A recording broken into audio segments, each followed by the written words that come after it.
Nesse episódio, quero detalhar sobre como maximizar o anabolismo muscular por meio da adequação do consumo de proteínas.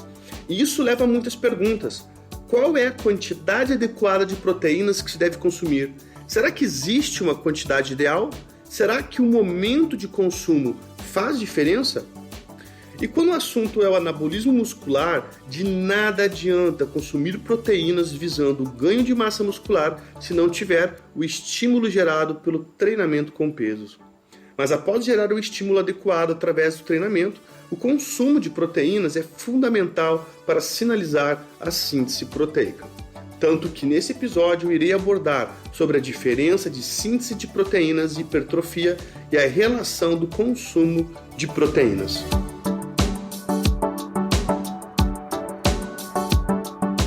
Eu sou o Lois Marcondes, o super nutricionista do Dicas Curtas, e semanalmente trago aqui neste podcast várias dicas e informações para ajudar você a se alimentar melhor, melhorando assim sua saúde, estética e bem-estar. Então, para que você não perca nenhuma dica e fique atualizado com todas as informações que estarei compartilhando aqui, basta assinar o podcast e acompanhar todas as semanas o super nutricionista do Dicas Curtas. Quer entender qual a melhor maneira para se alimentar bem e cuidar de sua saúde? A partir de agora, você vai ficar por dentro das melhores dicas sobre nutrição e alimentação saudável com o super nutricionista. Mais um experto Dicas Curtas.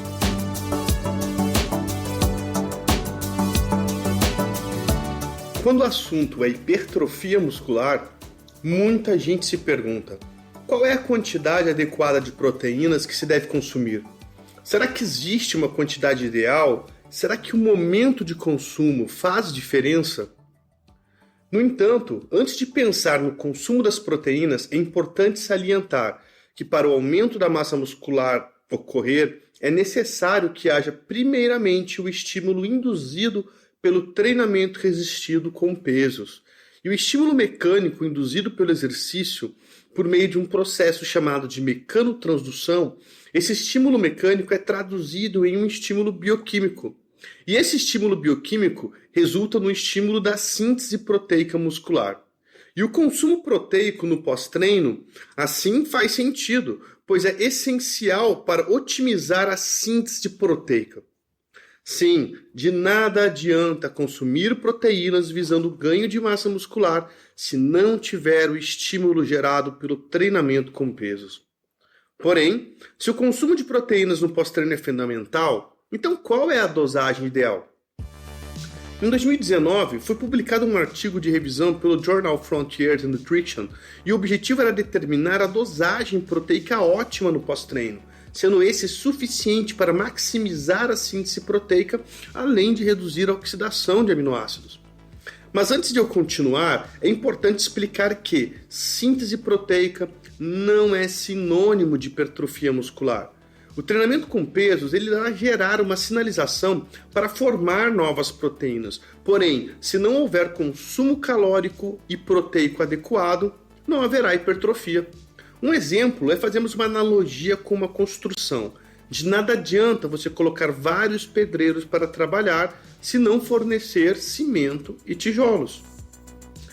Voltando ao assunto de quanta proteína consumir no pós-treino é ideal, os estudos eles apresentam que a dosagem de 20 gramas de proteína já pode estimular a síntese proteica muscular no pós-treino e minimizar a oxidação da leucina em homens jovens saudáveis, com cerca ali de 80 quilos. Sendo que dosagens superiores podem não conferir benefícios adicionais que justifiquem o seu consumo. Em relação à leucina, que acabei de citar, ela é, digamos, o principal aminoácido quando o assunto é sinalizar a síntese proteica. E veganos precisam ficar atentos a ela, pois proteínas vegetais não possuem altas doses de leucina. Traduzindo de modo prático, se um indivíduo de 80 quilos fizer o consumo de 100 gramas de carne no pós-treino, ou um scoop de 30 gramas de whey protein, é suficiente para sinalizar a síntese proteica. Relativamente por refeição, essas 20 gramas de proteínas consumidas, elas podem ser representadas em cerca de 0,24 gramas de proteína para cada quilo de peso. Além do mais, vale mencionar que, segundo o artigo de revisão, há um platô para a síntese proteica miofibrilar, que é de 0,31 gramas por quilo de peso, né, em cada refeição. Ou seja, se uma mulher de 60 quilos consumir uma dose superior de 18 gramas de proteína, que dá um pouco menos de um scoop de whey, ela não terá absolutamente nenhuma vantagem na síntese proteica. Sendo assim, não se trata de quanto mais proteína melhor. O excesso de proteínas serão oxidadas e aumentará a formação de um composto chamado ureia. Lois, e quanto a essa dose de proteína? Faz diferença se for consumida por homens ou por mulheres? A grande maioria dos protocolos que avaliaram a síntese proteica muscular foi efetuado em homens, fato, né, que acaba limitando uma comparação mais adequada. Porém, a literatura atual nos relata que a síntese proteica não difere de modo considerável entre homens e mulheres, sendo a dosagem de 0,31 gramas por quilo de peso em cada refeição, podendo ser aplicada para ambos os sexos. Mas e aí fica a pergunta, mas nesse pós-treino que contém proteínas, eu devo consumir carboidratos também? E a resposta é: depende. Precisamos compreender o seguinte para responder essa pergunta. O combustível para a realização do exercício é proveniente dos carboidratos, sintetizado e armazenado nos músculos, no formato de glicogênio. Por isso, seu intuito é promover a ressíntese de glicogênio consumida durante o exercício, além de que contribuir para o balanço energético positivo requisitado para apoiar o crescimento da massa muscular. A resposta é sim, você deve consumir carboidratos junto com proteínas no pós-treino. Porém, quando a dosagem de proteínas ótima de 20 gramas por refeição ou 0,31 gramas de proteína por quilo de peso por refeição é consumida, o efeito dos carboidratos sobre a síntese proteica não aparenta ser considerável. Ou seja, se o teu intuito é apenas sinalizar a síntese proteica, não tem necessidade de consumir carboidratos no pós-treino, né, mas apenas proteínas. Mas talvez você esteja se perguntando, mas e se eu tiver muita massa muscular, não devo comer muito mais proteínas? Apesar de normalmente indivíduos com maior proporção de massa magra consumirem uma quantidade superior de proteínas, as pesquisas não apresentam uma relação de maior necessidade de proteínas. Portanto, as doses que já citei são suficientes, tendo pouca ou muita massa muscular. Lois, estou treinando e agora você já me esclareceu a quantidade de proteínas necessárias. Mas como eu maximizo o meu ganho de massa muscular? Para isso, temos que pensar em um processo recuperativo pós-treino. A síntese de proteínas musculares é maximizada com a ingestão de 0,31 gramas por quilo de peso, enquanto a quebra de proteínas musculares demonstrou ser suprimida ao máximo com uma resposta moderada à insulina, sendo 30 gramas de carboidratos já suficiente para isso. Eu vou dar um exemplo de como conseguir essas 30 gramas de carboidrato. Vamos lá. 3 fatias de pão integral, ou 120 gramas de arroz cozido, ou 150 gramas de batata cozida, ou 100 gramas de macarrão cozido. A parte do pós-treino, argumenta-se que para que haja maximização da síntese de proteínas musculares e, ao mesmo tempo, a minimização das perdas oxidativas de aminoácidos em excesso, a ingestão mais eficiente necessária, máxima, pode ser de 0,39 gramas por quilo de peso em cada refeição.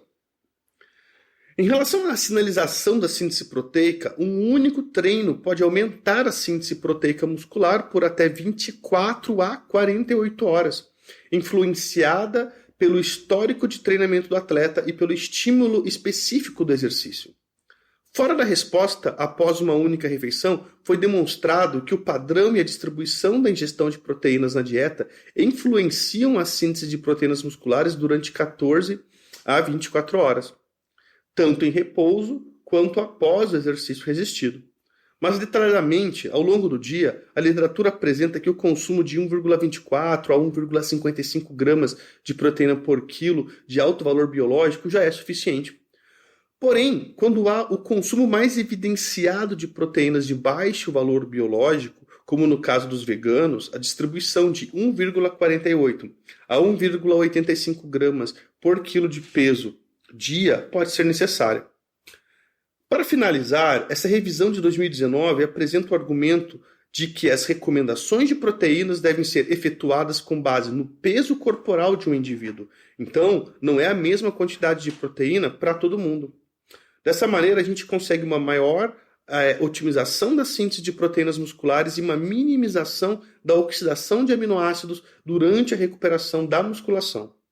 Com base nesses conceitos, uma ingestão de 0,31 gramas por quilo de proteína de alta qualidade representa um alvo adequado para otimizar a síntese de proteínas durante a recuperação do exercício resistido, independentemente do sexo e a quantidade de massa muscular. Espero que tenha gostado do episódio de hoje. Se você gostou, curta, comente e compartilhe o Dicas Curtas em suas redes sociais. E caso fique com alguma dúvida, me procura lá no grupo do Super Nutricionista do Dicas Curtas no Facebook, pois estarei à disposição para esclarecer todas elas. Assine e compartilhe esse podcast através do seu dispositivo Apple ou Android, sendo que você também pode encontrar o Super Nutricionista do Dicas Curtas no Spotify e no Deezer. Sabia que a partir de agora você também pode ajudar o Dicas Curtas a crescer ainda mais fazendo parte do grupo de apoiadores? Com incentivos a partir de R$1 por mês, você ajudará o Dicas Curtas a alcançar mais pessoas, incluir novos experts e, claro, ter acesso ao grupo de apoiadores no Facebook para receber conteúdos especiais e ter acesso a lives exclusivas para poder tirar suas dúvidas ao vivo com experts de sua preferência. Para ser um apoiador, basta acessar o site apoia.se/dicascurtas. O link vai estar disponível na descrição do episódio.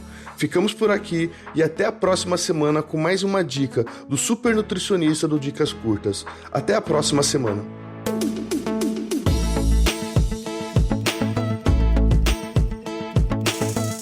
Conheça os demais experts em nosso site dicascurtas.com.br. Dicas curtas, dicas rápidas e fáceis de consumir.